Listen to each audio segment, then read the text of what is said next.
Nah, boleh diceritain nggak sih Bu, ini awalnya bagaimana gitu Ibu membuka usaha borondong khas dari Kecamatan Bojong ini? Permulaan saya ini usaha turun-temurun dari ibu saya. Usaha turun-temurun. Iya.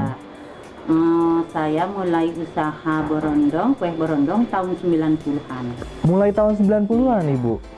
Dari orang tua kemudian diturunkan ke Ibu gitu, Iya. sampai saat ini gitu, oke. Nah, kemudian apa sih Bu bedanya dari borondong-borondong yang lain yang kita lihat biasanya digantung gitu ya sebagai oleh-oleh khas Purwakarta ini? Apa bedanya nih Bu?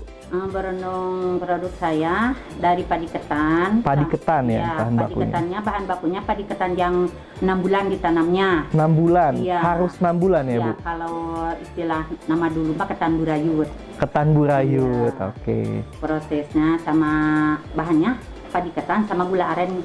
Padi ketan dan gula aren Iya. gitu. Perbedaannya jadi dari bahan bakunya gitu ya Iya, Bu? bahan baku. Kalau dari segi rasa nih ada perbedaan nggak Bu? Apa khasnya gitu dari yang produksi Ibu? Yang produksi saya ada perbedaan sedikit sama yang punya orang lain, tapi saya makan pakai gula arennya yang asli. Gula aren langsung Iya, gitu ya Bu? Gula aren langsung, bukan gula Buatan gitu ya Bu? buatan di toko-toko. Oh gitu, jadi langsung Iya. panen langsung Iya, padinya, dari padi ketannya. Oke, Iya. jadi asli dari alam gitu ya Iya. Bu, langsung tidak ada proses pembuatan yang lainnya gitu. Tidak ada bahan campuran.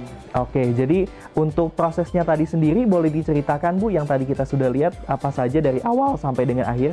Iya, permulaannya kalau padi ketannya mulainya diirik. Udah diirik ditapi, dijemur sampai 100% keringnya. Di bawah sinar matahari langsung Iya, ya Bu di jemurnya? di bawah sinar matahari. Udah garing 100%, udah kering 100%, lalu disangrai seperti yang tadi. Udah disangrai, baru diayak. Udah diayak, langsung dipilih. Dipisahkan gitu ya, Bu? Gabahnya dibuang. Udah dipilih, baru proses pengolahan. Pengolahan yang Iya. ditambahkan gula aren tadi ya Bu? Gula, iya, dikocek. Udah dikocek, baru dicetak. Udah dicetak, baru dikemas. Langsung dipasarkan setelah Iya, itu gitu ya udah Bu? dikemas, baru saya pasarkan dimasuk-masukin ke toko-toko Wanayasa. Langsung, pemasarannya di toko-toko di Wanayasa saja gitu. Kalau di Purwakarta kota ini udah belum Bu? Ada di Simpang. Oh, di Simpang yang toko khas untuk oleh-oleh gitu ya Bu di khusus? Simpang sama di toko sawit.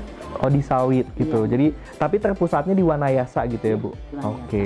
Ini kira-kira boleh tahu gitu Bu omset per bulannya atau per harinya berapa? Tidak menentu. Oh, tidak menentu. Iya. Kalau lagi musim liburan, per harinya kadang-kadang habis padi ketannya 50 kilo. Habis 50 kilo seharinya kalau lagi musim liburan Iya, gitu ya? kalau musim liburan. Kalau lagi sepi mah kadang-kadang. Ada efeknya nggak Bu nih masa pandemi sekarang ini gitu?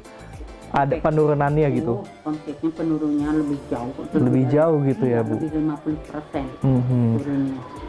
Lebih dari 50% untuk penurunan Iya, akibat penurunan. pandemi gitu ya Bu? Iya. Wah, luar biasa sekali nih untuk penurunannya. Kemudian untuk cara pemasarannya ini Ibu langsung dimasukin ke toko atau kita bisa pesan online nggak Bu kalau sekarang kan gitu? Sekarang langsung masukin ke toko. Cuma ada yang pesen kalau dari Surabaya atau dari mana gitu. Jadi Ibu melayani pesanan luar kota juga gitu ya Bu? Melayani. Sampai ke Surabaya? Berarti untuk pemesanannya bisa lewat WhatsApp mungkin ya Bu? Iya. Selain kita langsung berkunjung ke toko yang menjualnya gitu. Mungkin kedepannya bisa gitu ya Bu dipasarkan secara online nantinya ya? Insya Allah.